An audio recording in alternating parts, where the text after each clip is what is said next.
So, have you ever wished you could learn English faster? Or maybe just sound a bit more natural when you speak, like you really get the flow of conversation. Well, what if I told you there's a really fun way to do that? Let's be honest, it makes study time genuinely fun. You get hooked on a story, right? Or you care about a character, Yeah. and suddenly you're absorbing new phrases without it feeling like work, which is pretty powerful, I think. It really is. It turns learning into something you actually want to do, Yeah. which makes it easier to stick with it. You're building fluency, but it feels effortless. So, today, that's exactly our mission. We're using a specific TV show, Desperate Housewives, Season 1, Episode 1, as our source material. Good choice. Lots of great stuff in there. Definitely. We've pulled out some fantastic expressions that will really boost your English, help you sound more natural, and our goal for you, by the end of this deep dive, is to feel, ready to use these phrases confidently, like you own them. Like a native speaker. Exactly. Yeah. Ready. Let's unpack this. Let's do it. Let's open up this language treasure chest. All right. So for anyone who maybe hasn't seen it, Desperate Housewives, it was this huge show. It's set in this, picture-perfect suburban neighborhood, Wisteria Lane. It looks perfect on the outside. Totally. But underneath, oh man, it's packed with secrets, drama, but also just a lot of everyday life, which gives us amazing examples of how people really talk. Yeah, and the characters. Yeah. You've got Susan, who means well but is kind of clumsy. Lynette, the super stressed mom. Gabrielle, the glamorous one. They all use so many common phrases, stuff that's perfect for everyday chats, whether you're talking to friends or at school or even, at work sometimes. So today we're focusing on 10 specific expressions from just this first episode. We'll break down what they mean, see how they're used in the show. And most importantly, show you how you can use them in your own conversations. Make them yours. Exactly. Let's jump right into our first one. It's a classic for staying positive. Look on the bright side. In the show, there's this moment after something pretty sad happens, and a neighbor, Mrs. Huber, she uses this phrase. She's basically trying to, spin it, find something good in a bad situation. Right. So look on the bright side. It's an idiom. It just means focus on the good parts when things are difficult. It's a great way to cheer someone up, or even yourself, really. Definitely. And it's super common, especially in American English, I think. Yeah. It shows that sort of resilience, that let's find a solution attitude. It's not just about being happy-clappy. It's like a social tool. Imagine your friend's bummed out because plans got canceled. You could say, hey, let's look on the bright side. Now we can finally watch that movie we wanted to see. See? It's upbeat, supportive, lifts the mood. Yeah, I like that. And it totally fits Wisteria Lane, right, where everyone's trying to find the silver lining in all the suburban chaos. Exactly. Okay, so let's try it now. We want you to say this out loud. Ready? Look on the bright side. We'll have fun anyway. Go ahead. Give it a try. Nice. Okay, shifting gears a bit, something more casual now. Our second expression is a phrasal verb, pop open. Ah, yeah. There's this line where a kid is talking about his friend's mom, and he says she just pops open a can of pork and beans for dinner. Super quick, super easy. It paints a picture, doesn't it? Yeah. Pop open means to open something quickly and casually, usually things like a drink can, a snack bag, maybe a small box. It's really common at parties, casual get-togethers. Or just hanging out. Exactly. Relaxed situations. So if you're at a barbecue, you could just say, hey, I'll pop open some sodas. It sounds laid back, easy going. Totally. It Yeah. implies no fuss, very informal, fits right in with busy neighborhoods where people need quick snacks for, impromptu gatherings. And here's a little fun fact for you. Did you know, in the U.S. alone, people apparently pop open over 350 million cans of soda every single day. Wow, seriously, that is a lot of popping open. It is.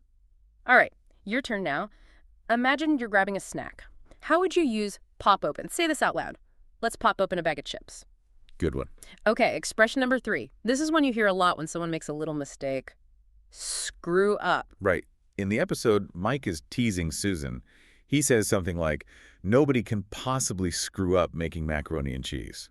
But of course, Susan finds a way. Susan finds a way. So screw up, it's informal, it's a phrasal verb, and it just means to make a mistake, mess something up. And it's usually for smaller things, right? Not huge, serious problems. Exactly. Like forgetting to do something, sending the wrong email, maybe burning dinner slightly, not, crashing the company server. Gotcha. So if you send that wrong email, you could just say, oops, I screwed up. It kind of lightens the mood. People get it instantly. Yeah, it's casual, can even be a bit playful, especially with friends. It's just a relatable way to admit those little everyday errors, like Susan's kitchen disasters. Okay, time for you to practice.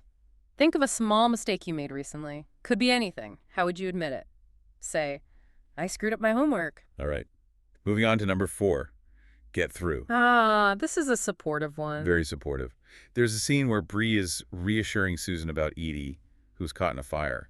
She says Edie will get through it, meaning she'll survive, she'll manage, she'll overcome it. So it's about enduring something tough. Could be something big like that, or even smaller things like getting through exam week or a really busy day at work. Exactly. Any tough time, big or small. It's a fantastic phrase for showing support, for encouraging someone. If your friend is super stressed at a deadline, you could say, hey, you'll get through this. I know you can. It builds them up. Yeah, it shows you believe in them. Right. It really emphasizes that idea of perseverance, which is, often valued. In those dramatic show moments, or just hectic real-life ones, it's a go-to for boosting confidence. Okay, let's practice showing support. Say this with conviction. You'll get through it. Nice. All right, halfway point.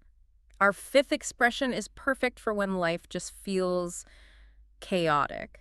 It's frazzled. Yes. Tom leaves Lynette a voicemail saying she sounded frazzled. Yeah. He means she sounded super stressed out, overwhelmed, maybe a bit disorganized, definitely tired. Oh, I know that feeling. Frazzled. It's more than just tired, isn't it? It's like your brain is going in a million directions. Exactly. That's a great way to put it. It implies that kind of mental exhaustion from juggling too much, disorganization, chaos, not just physical tiredness. So after a crazy day, running errands, meeting deadlines, you could definitely say, man, I'm so frazzled from running around all day. Totally relatable. It makes you sound human, Yeah. Not like some perfect, always in control person. It perfectly captures that feeling of juggling everything, just like Lynette often does in the show. Okay, your turn. Think about a busy time this week. How did you feel? Describe it using this word. Say, I'm frazzled today. You're doing great. You really are. You're halfway through our expressions, and you're building serious fluency.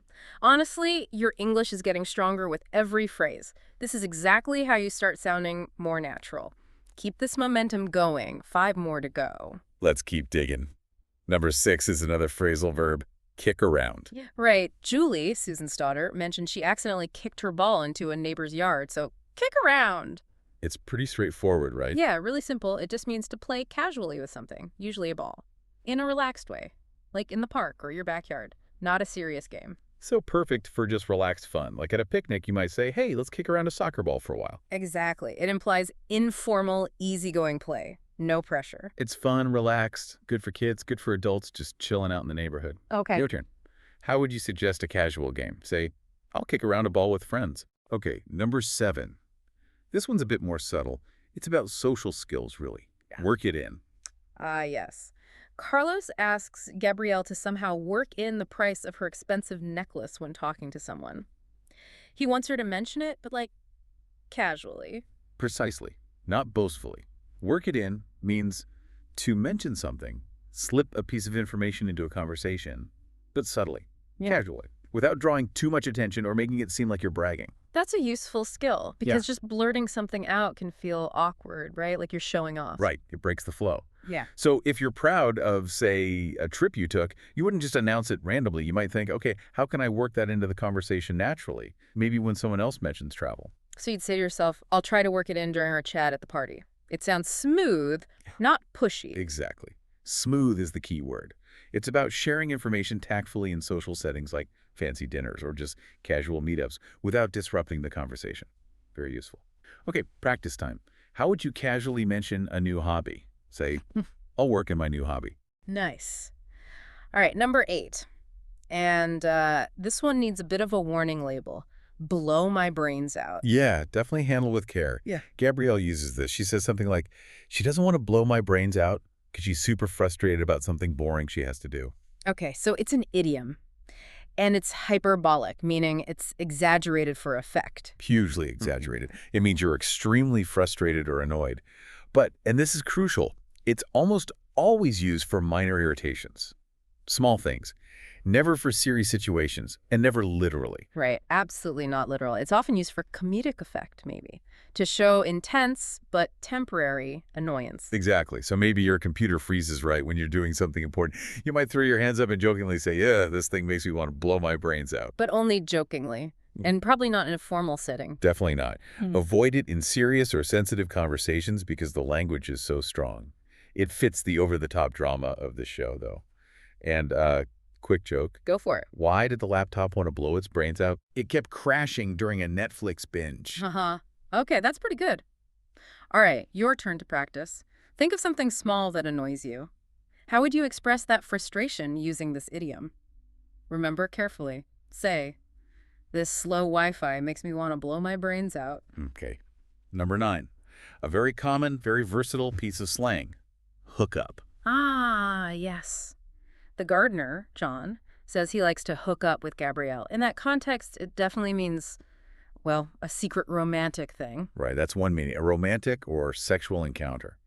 But, and this is important, hookup can also just mean meeting up with someone socially, casually, like grabbing coffee or lunch with a friend. That's a huge difference. How do you tell which meaning it is? Context, it's all about the context. If you say to your friend, hey, let's hook up for lunch this weekend, Yeah? that's clearly just meeting up. Okay. But if the conversation is about secret meetings or dating, then it probably means the romantic sense, so you just need to pay attention to the situation. Got it. Very casual, but context is king. Fits right into the gossip-filled world of Wisteria Lane. Totally. Okay, your turn. Use it in the casual, friendly sense. How would you plan something fun? Say, want to hook up this weekend? Perfect. And finally, our 10th expression. This one's great for describing someone who is super, super chill. Zenned out. Yeah, Susan describes her ex-husband as looking zenned out about some mistake he made, meaning he was maybe too calm, too relaxed about it. So zenned out, like Zen Buddhism, right, means being incredibly relaxed, calm, peaceful, like maybe after yoga or meditation. Exactly. That's the core meaning. Yeah. But like you picked up from the show example, it can sometimes be used sarcastically. How so? Well, if someone is too relaxed about a situation that actually requires some urgency or concern, you might say, wow, you seem really zenned out about this, with a bit of irony, like, shouldn't you be more worried? Ah, okay. So it can be genuine praise for calmness or a sarcastic jab at someone being too calm. Right. Tone and situation tell you which it is. But generally, it's a fun way to describe those chill vibes, maybe during a relaxed coffee chat. Okay, practice time.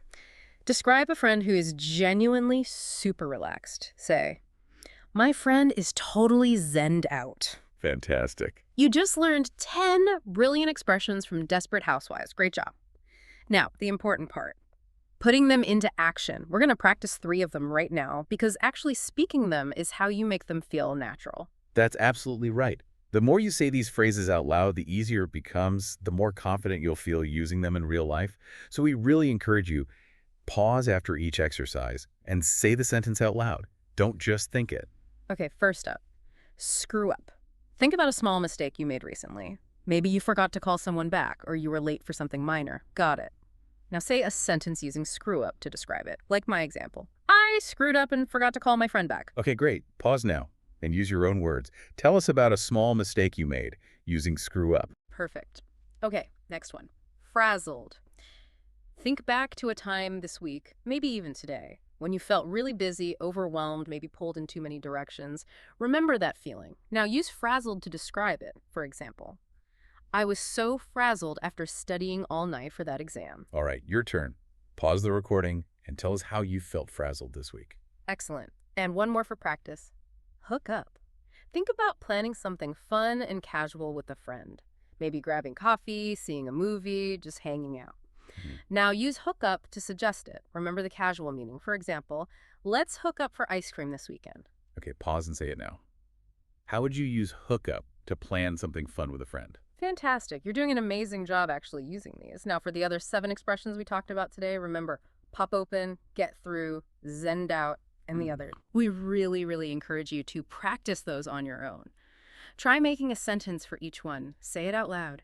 To a friend, family, even just your reflection in the mirror. It sounds silly, maybe, but it works. It's a fun way to lock them in and make sure you sound natural and confident. Absolutely. You've just taken a really big step towards making your English sound more authentic, more natural. So let's do a quick recap of all 10 expressions we covered from Desperate Housewives.